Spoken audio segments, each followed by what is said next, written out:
สบายดีทุกคน FC มื้อนี้เฮาก็จะมาอัปเดตเกี่ยวกับศูนย์การค้ากอกเนาะคือว่ามื้อนี้เป็นมื้อสุดท้ายในการหังหากาเกียมเพื่อเกียมเปิดในวันที่8 เดือน 8 2026เนาะคือว่ามื้อนี้ทีมงานเฮาก็ได้ลงพื้นที่ตัวจริงเป็นศูนย์การค้าซึ่งจะสังเกตเห็นได้ว่าอยู่ที่ศูนย์การค้ากอกได้มีการกาเกียมงานเพื่อเกียมเปิดมีการตกแต่งมีการเอยองประดับประดาต่างๆจุดที่ข้าพเจ้ายืนนี่ก็คืออยู่ที่ภาคกงกันขามครับโซนอาคารจอดรถเนาะซึ่งอยู่เบื้องธนาคารของจีนนี่ก็แม่นเป็นอาคารจอดรถเนาะถือว่าเป็นอาคาร7 ชั้นซึ่งในมืองานก็จะเต็มเบิดแหละบริเวณแห่งนี้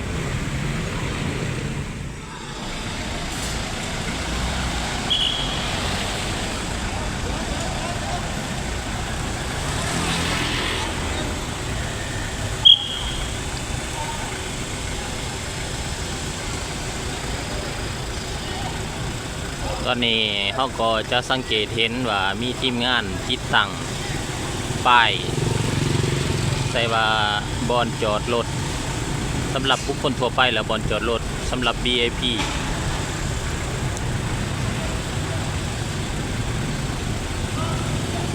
แน่นอนว่ามือเปิดงานมือวันที่8 เดือน 8เป็นต้นไปก็จุดนี้ก็จะทางอ้อและเต็มไปด้วยรถเนาะซึ่งจุดนี้ก็รถติดหลายเนื่องจากว่าลูกค้าและผู้มาเที่ยวชมคือว่ามาหลายภาพที่อยู่ซ้ายมือก็เป็นธนาคารอุตสาหกรรมและการค้าของจีนเนาะ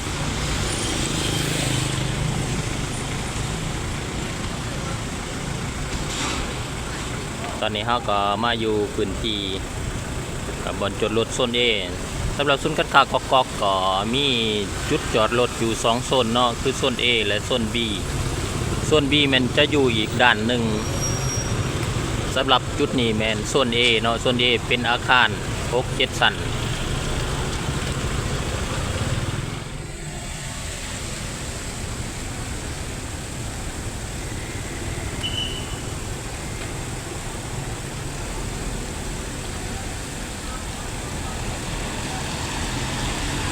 ศูนย์การค้ากอกคือว่าเป็นศูนย์การค้าใหญ่ที่เป็นการลงทุนของนักลงทุนจีนเนาะหรือว่าประเทศเกาหลีใต้เนาะหรือว่าสาธารณรัฐเกาหลีซึ่งเป็นกลุ่มบริษัทในเครือโคลาวถือว่าเป็นศูนย์การค้าที่ใหญ่แล้วก็มีความทันสมัยการบริการครบวงจรเนาะมีทั้งอาหารแฟชั่นสินค้าต่างๆรวมถึงบันเทิงครบวงจรเป็นสถานที่พักผ่อนของคนในเมืองเนาะคือว่าตั้งอยู่สี่แยกไฟแดงโพนสะอาดเมืองไซเศรษฐานครหลวงเวียงจันทร์ตัวนี้ก็จะเป็นห้างค้าเจมาร์ก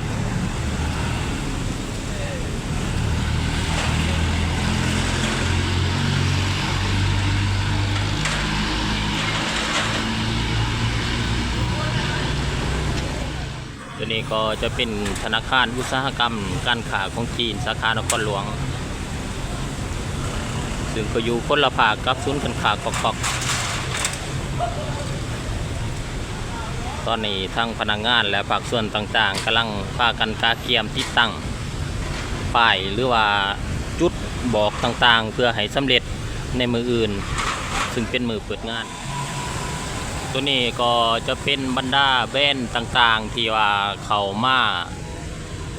เปิดบูธเปิดห้างในศูนย์การค้าแห่งนี้เนาะคือว่ามีแต่แบรนด์ที่มีชื่อเสียงโด่งดังและก็ระดับสากลเนาะคือว่าก็มี10เกือบ20 กว่าแบรนด์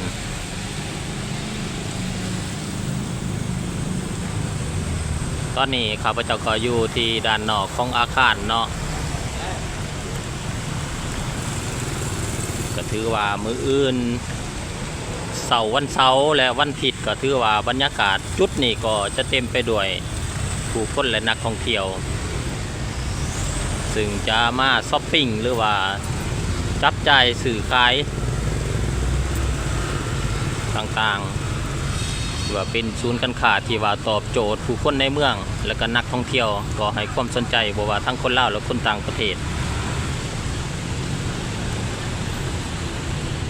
นี่ก็จะเป็นสี่แยกไฟแดงเนาะที่ว่าศูนย์การค้า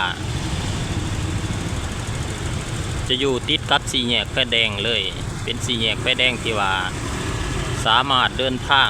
มาได้ทุกจุดเนาะเพิ่นว่าทิศเหนือทิศใต้ทิศตะวันออกทิศตะวันตกถือว่าศูนย์การค้ากอกถือว่าตั้งอยู่ในจุดยุทธศาสตร์ที่สำคัญเนาะที่สามารถเดินทางมาสะดวกสบายเนื่องจากว่าการเดินทางก็ตั้งอยู่ในจุดยุทธศาสตร์ที่สำคัญการไปมาก็สะดวกเนาะระบบการขนส่งรถ BRT ก็ถือว่ามีสถานีที่ว่าติดกับศูนย์การค้ากอกแห่งนี้การเดินทางมาที่ศูนย์การค้ากอกหรือว่ามาเที่ยวที่ศูนย์การค้ากอกสามารถเดินทางมาได้ในทุกเส้นทางแล้วก็สิ่งอำนวยความสะดวกก็มีหลายเนาะเนื่องจากว่าอยู่ทั้งด้านข้างของศูนย์การค้ากอกนี่ก็มีสถานี BRT พ่นสะอาดเนาะซึ่งเฮาจะสามารถขี่รถ BRT ขึ้นมาจากสถานีตลาดเช้าหรือว่าสถานีประตูชัยเนาะมายังจุดมาลงจุดนี่แล้วก็สามารถมาเที่ยวได้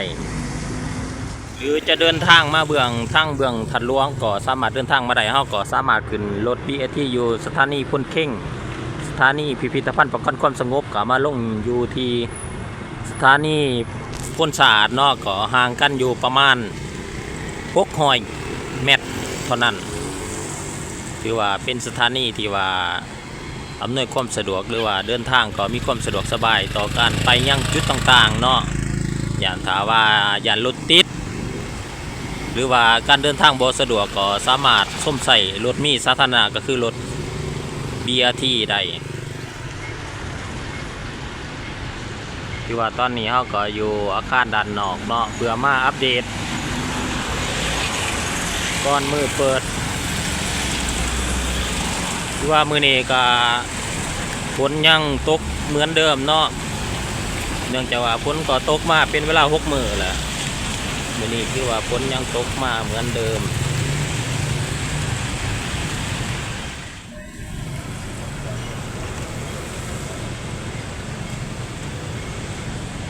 ตอนนี้เพิ่นก็ยังหามป้ายเมียนอยู่ตัวนี้ก็จะเป็นสถานี BRT พ่นสะอาดเนาะคือว่าการเดินทางมาเที่ยวกอกสามารถขี่รถ BRT มาได้เนาะเพื่อลดผ่อนการแออัดของรถในมือเปิดเอาก็สามารถจอดรถอยู่ที่ตลาดเช้าแล้วขึ้นอยู่รถอยู่ที่ตลาดเช้าลงมาสถานีพ่นสะอาดก็มีเหตุให้เฮามีความสะดวกสบายเนาะหรือว่าจะขึ้นมาแต่เส้นไกลซ้อนพวิหารก็มีหลายๆจุดตั้งแต่จุดดงโดกบ้านพักซีเกมสพังมึกหรือว่าลักหาต่างๆเนาะสามารถมาลงอยู่ที่สถานีพ่นสะอาดและย่างตามทางมาได้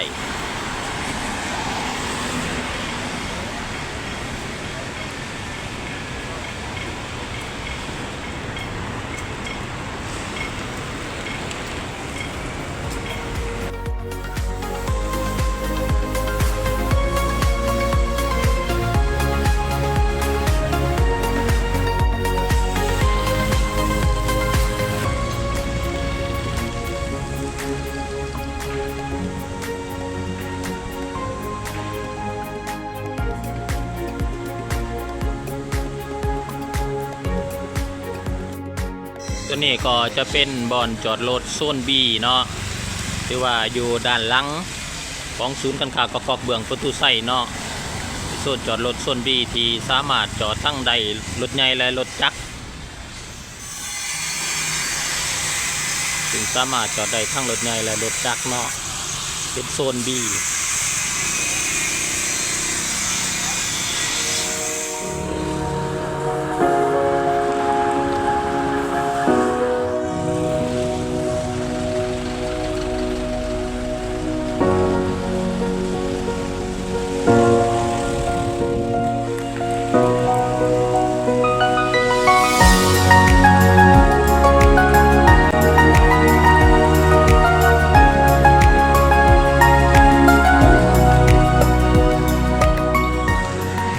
จากจุดอยู่ที่หน้าศูนย์การค้ากอกเข้ายังสามารถ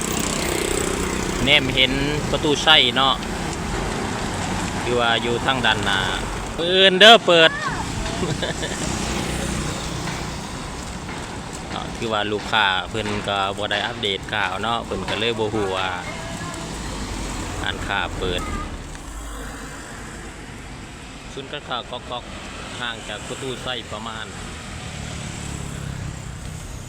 300-400 เมตรนี่แหละประมาณ400 เมตรเมื่อทานมาเที่ยวประตูไส้อยากมาเที่ยวศูนย์การค้ากอกสามารถย่างมาได้เนาะตามเส้นทางดังกล่าว